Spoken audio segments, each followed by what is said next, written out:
उज्जैन में किसान कांग्रेस के अध्यक्ष अशोक जाट पर हुई कार्रवाई की गूंज आज बालाघाट के काली पुतली चौक में सुनाई दी।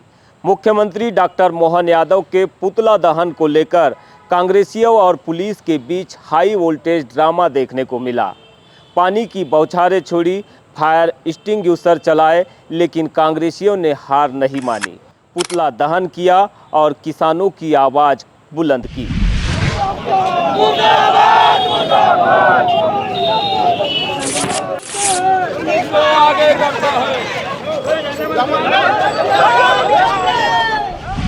ग्यारह मई की दोपहर बालाघाट का काली पुतली चौक सियासी संग्राम का केंद्र बन गया। किसान कांग्रेस के जिला अध्यक्ष भूरू पटेल और जिला पंचायत के अध्यक्ष सम्राट सिंह सरस्वार के नेतृत्व में कांग्रेस के कार्यकर्ता मुख्यमंत्री का पुतला फूंकने पहुंचे। पुलिस पहले से तैनात थी। जैसे ही पुतले को आग लगाई गई, पुलिस ने फायर एक्सटिंग्विशर से उसे बुझा दिया, लेकिन कांग्रेसी पीछे नहीं हटे। उन्होंने घेरा बनाकर दोबारा पुतले को आग लगा दी। जलते हुए पुतले को बचाने के लिए पुलिस और कार्यकर्ताओं के बीच झपट्टा मार वाली स्थिति बन गई। अंत में पुलिस को फायर ब्रिगेड की मदद से पानी की बौछार चलानी पड़ी।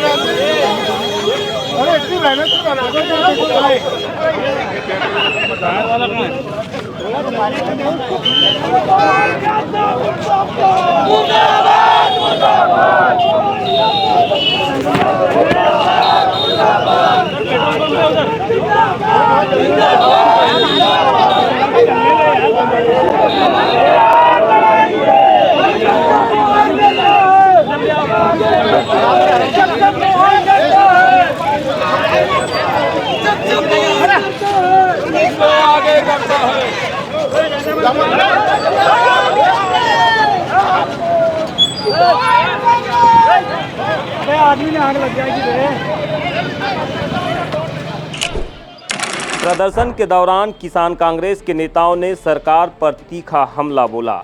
उन्होंने आरोप लगाया कि उज्जैन जिला अध्यक्ष अशोक जाट को 7 जिलों से जिला बदर करना महज एक प्रशासनिक कार्रवाई नहीं, बल्कि किसानों की आवाज़ को कुचलने की साजिश है। नेताओं ने कहा कि मोहन सरकार अपनी नाकामियों को छिपाने के लिए तानाशाही पर उतर आई है। किसानों पर अत्याचार बढ़ रहा है और हक मांगने वालों पर झूठे मुकदमे लादे जा रहे हैं। सीएम का पुतला दहन किया गया है मोहन यादव जी का। हमारे उज्जैन के जो जिला अध्यक्ष किसान कांग्रेस के, उनके ऊपर जिला बदल की कार्रवाई की गई है। झूठे प्रकरण दर्ज किए गए हैं और कुल मिला के ऐसा है कि किसानों की आवाज़ उठाने वालों को ऊपर जो है प्रशासन जो है वो एक दबाव बना के एक डराने का काम कर रहे हैं। इसलिए आज हमने यहाँ पर जो है मोहन यादव जी का पुतला जलाने का काम किया और ये पूरे आज मध्य प्रदेश में पूरे जिलों में जो है आज मोहन यादव जी का पुतला जलाया गया है। और किसानों की आवाज़ जो है हम कभी दबने नहीं देंगे, उनकी मांगों को हमेशा पूरी करेंगे। सड़क पे आके सदन तक इसकी लड़ाई हम पूरे लड़ने का प्रयास करेंगे। कांग्रेस ने सीधे तौर पर भाजपा सरकार को उसके चुनावी वादे भी याद दिलाए। सम्राट सिंह सरस्वार ने कहा कि सरकार ने न धान के दाम बढ़ाए और न ही गेहूं पर बोनस दिया, बल्कि जो नेता किसानों की लड़ाई लड़ रहे हैं उन्हें निशाना बनाया जा रहा है। जिस तरीके से रेट की उन्होंने बात किया था कि 2700 रुपये गेहूँ के और 3100 रुपये धान के देंगे, आज 4 साल हो गया। 4 साल में इनने विधानसभा की भी सरकार बनाया और लोकसभा में भी पूरी सीटें जीती है। जो झूठ बोल के किसानों को अंधेरे में रख के आज इस किसानों का लाखों का नुकसान हो गया है। बेचारे अपनी ज़मीन बेच के अपने घर को चला रहे हैं। जिला पंचायत के अध्यक्ष ने किसानों से अपील की है कि वे अपने अधिकारों के लिए सजग हो। इस मौके पर सैकड़ों की संख्या में किसान कांग्रेस के पदाधिकारी मौजूद रहे, जिन्होंने सरकार के खिलाफ आर पार की चेतावनी दी है। एक तरीके की दादागिरी जो सरकार की चल रही है, जो देश के भविष्य के लिए बहुत खतरनाक है। इसके लिए हम सबको जागरूक होकर सभी किसानों को एकता अपनी बना के अपने अधिकारों के लिए लड़ने के लिए कांग्रेस के साथ, क्योंकि कांग्रेस आपके लिए पूरा साथ देकर आपके साथ खड़ी है। आप देख रहे हैं जिस तरीके से उज्जैन के हमारे किसान कांग्रेस के अध्यक्ष अपने अधिकार के लिए, किसानों के अधिकार के लिए लड़ रहे थे, तो उन्हें 7 जिलों से जिला बदर करवा दिया गया है और काफ़ी अत्याचार हो रहे हैं उन लोगों के ऊपर। तो ये चीज़ हमारे बालाघाट में भी हो सकती है और प्रदेश के हर कोने में हो सकती है। अभी समय आ गया है कि सभी किसान संगठित हो और सरकार को जवाब दे, ताकि भविष्य आप लोगों का उज्जवल हो। पुतला तो जल गया और पुलिस ने राख भी उठा ली है, लेकिन किसानों के मन में जो असंतोष की ज्वाला भड़की है वह मिशन 2028 में सरकार के लिए चुनौती भी बन सकती है। कैमरा सहयोगी कमल कोडले के साथ मैं विजिट मीडिया के लिए यमलेश वंजारी। प्रतिभा अमीरी और गरीबी की मोहताज नहीं होती, उसे बस एक पारखी नज़र और बेहतर मंच की तलाश होती है।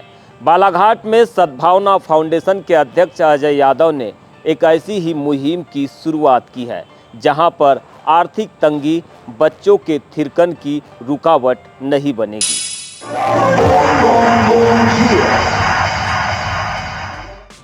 मोतीनगर स्थित विंग्स डांस एंड फिटनेस में 10 मई से एक नई शुरुआत हुई है। सद्भावना फाउंडेशन के अध्यक्ष अजय यादव की विशेष पहल पर करीब 100 ऐसे बच्चों को चुना गया है, जिनमें हुनर तो कूट कूट कर भरा है, लेकिन आर्थिक तंगी उनके सपनों की राह में रोड़ा बनी हुई थी। अजय यादव का लक्ष्य इन अंडर प्रिविलेज बच्चों को समाज की मुख्य धारा से जोड़ना और उनकी छिपी हुई प्रतिभा को तराशना है। इंद्रानी और सुरभि झा बताती है कि हमें पहली बार सद्भावना फाउंडेशन के माध्यम से ऐसा मौका मिला है। यहाँ पर बहुत अच्छा सिखाया जा रहा है, एक एक स्टेप को बारीकी से समझाया जा रहा है। हमने इस निःशुल्क ट्रेनिंग के लिए ऑडिशन दिया था और अब डांस सीखने का सपना पूरा कर रहे हैं। नहीं, पहली बार ऐसा मंच मिला है जहाँ निःशुल्क डांस क्लासेस दी जा रही है और अच्छा लग रहा है। सर भी काफ़ी अच्छा सिखा रहे हैं। अभी नए हैं हम लोग, दो बिगिनर के हिसाब से सर धीरे धीरे स्टेप करके क्लियर स्टेप सिखा रहे हैं और काफ़ी अच्छे से दिखा रहे हैं। अगर कोई डाउट होता है तो उसको क्लियर भी कर रहे हैं। 1 2 3 4 टाइम जितने टाइम आप पूछ रहे हो उतने टाइम वो क्लियर भी कर रहे हैं और काफ़ी अच्छे से सिखा रहे हैं। तो ये सद्भावना फाउंडेशन काफ़ी अच्छा काम कर रही है। मतलब कई लोग नहीं जा पाते हैं, ऐसे फ्री में है तो ट्राई करते हैं, वो मम्मी पापा भी भेजते हैं, नहीं तो जिसकी कंडीशन ठीक नहीं है तो वो लोग नहीं भेज पाते हैं, तो वो लोग ऐसे सब डांस नहीं सीख पाते हैं। तो इसलिए अच्छा है उनके लिए, एटलीस्ट थोड़ा स्टार्टिंग में ट्राई करेंगे और मम्मी पापा भी सपोर्ट करेंगे, ऐसा उनको कुछ खर्च वर्च ज़्यादा नहीं पड़ेगा, फ्री में हो रहा है तो बढ़िया है उनके लिए। यह प्रशिक्षण महज एक समर कैंप नहीं है, बल्कि 3 महीने का एक गहन ट्रेनिंग प्रोग्राम है। यहाँ पर बच्चों को 2 अलग अलग सेगमेंट में बांटा गया है, ताकि हर बच्चे पर व्यक्तिगत ध्यान दिया जा सके। फाउंडेशन के अध्यक्ष अजय यादव की मंशा सिर्फ डांस सिखाना नहीं, बल्कि इन बच्चों के लिए भविष्य का एक बड़ा प्लेटफार्म भी तैयार करना है, जहाँ ये अपनी कला के दम पर पहचान बना सके। डांस प्रशिक्षक शशांक सूर्यवंशी ने बताया कि सद्भावना फाउंडेशन के अध्यक्ष अजय यादव ने हमारी संस्था को उन बच्चों के लिए चुना जो आर्थिक कारणों से पीछे रह जाते थे। क्लास 2 पालियों में चल रही है। हम इन बच्चों को स्टेप बाय स्टेप डांस की बारीकियां सिखा रहे हैं। फाउंडेशन का विजन इन बच्चों की प्रतिभा को निखारना है और हम उसी दिशा में मेहनत कर रहे हैं। सद्भावना फाउंडेशन जो संस्था है, उन्होंने उनके अध्यक्ष अजय यादव जी ने हमसे संपर्क किया था और उनका पिछले साल से ये मन था कि एक ऐसा प्रोग्राम चलाया जाए जो हमारी कमर्शियल क्लासेस तो ऑलरेडी चलती है, एक ऐसा प्रोग्राम चलाया जाए जिसमें अंडर प्रिविलेज बच्चे जो आर्थिक तंगी की वजह से, किसी अलग कारणों की वजह से क्लासेस अफोर्ड नहीं कर पाते और ज्वाइन नहीं कर पाते, बट उनमें भी प्रतिभाएं होती हैं, तो उनको निखारने के लिए, उनको एक मंच देने के लिए उन्होंने हमारी संस्था को चुना, विंग्स डांस इंस्टीट्यूट। तो अभी यहाँ पे सद्भावना फाउंडेशन और विंग्स डांस इंस्टीट्यूट के कोलैबोरेशन से ऐसे बच्चों के लिए फ्री डांस क्लासेस लगाई जा रही है। मध्य प्रदेश के जैव विविधता के इतिहास में कान्हा की सुपखार रेंज सुनहरे अक्षरों में दर्ज हो गई है। करीब 150 साल पहले प्रदेश के जंगलों से विलुप्त हो चुके जंगली भैंसों का कुनबा अब कान्हा टाइगर रिजर्व में फिर से बसने लगा है। मुख्यमंत्री डॉक्टर मोहन यादव के प्रयासों से शुरू हुए इस मिशन का दूसरा चरण शनिवार को सफलतापूर्वक संपन्न हुआ। असम के काजीरंगा से आए 4 नए मेहमानों ने आज कान्हा की माटी पर कदम रखा। इस प्रकार अब वाइल्ड वाटर बफेलो की संख्या 8 हो गई है।